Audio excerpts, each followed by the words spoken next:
I think that's wonderful that you are able to live boldly. I also just want to remind the viewer at home is faith is just doesn't only exclusively mean religion. You know, faith just means that you believe in something bigger than yourself. And I'll share something since Justin shared his story so excitedly. Um, I took a leap of faith this past year as well. So last year when I graduated from PA school, I have the option. One, I can accept my some of the position that I was offered in primary care, which is not something that I'm super excited about, but something that I was trained to do. Or B, I can take a massive pay cut and become a fellow at the UC Davis dermatology department, and with possible potential that I may get a position afterward. It's not a guarantee; it's a maybe. Um, and I think long and hard, and I didn't rely on my faith or my religion to make that decision, but I was hopeful that if I take this leap of faith, it will lead to something that I truly want, and that's how my life gonna be, and how I want to, work with my life. And I took that leap of faith. It was a massive pay cut. It was really hard. And guess what? This I just recently accepted a position with the UC Davis dermatology department. I'll be the first PA in their department, and I got a job. So the leap of faith paid off.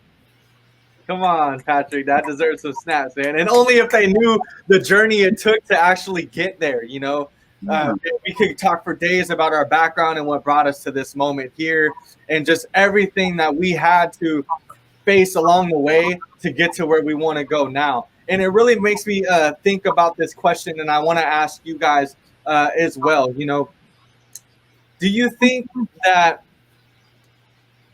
Let me regain my thoughts here. Do you really think that fear is something that drives us through faith? Can fear and faith be one force together? Do you feel like they work together?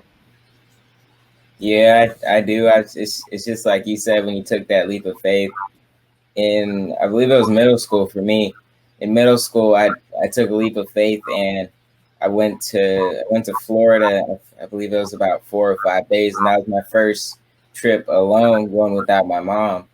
And I was really fearful, and I was fearful basically that whole trip. But the fear started slowly dissipating into faith, and it was a fun trip for me. And this past summer, I was supposed to go to Paris actually with my school, but when COVID hit, I couldn't do it, and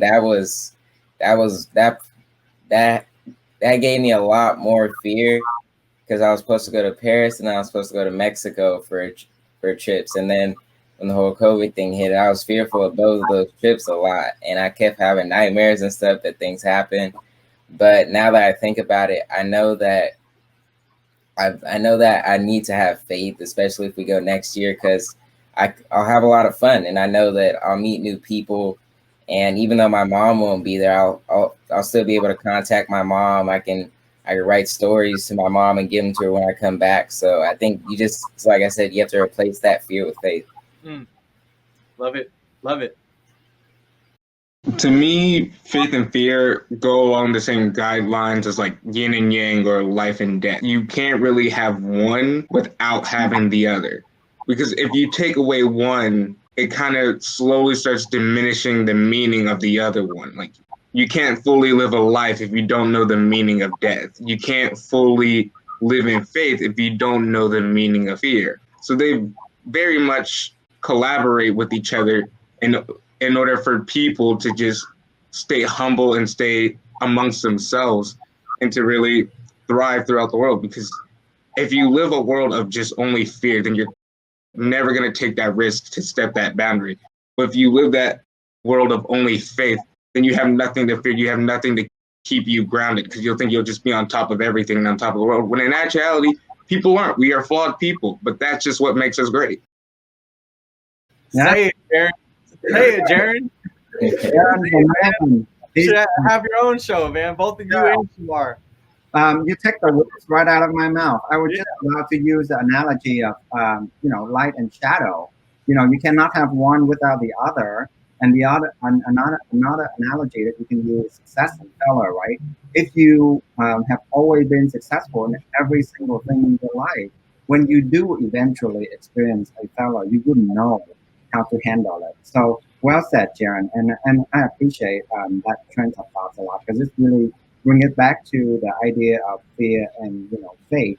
Can the two of them coexist? Absolutely, because you cannot have one without the other.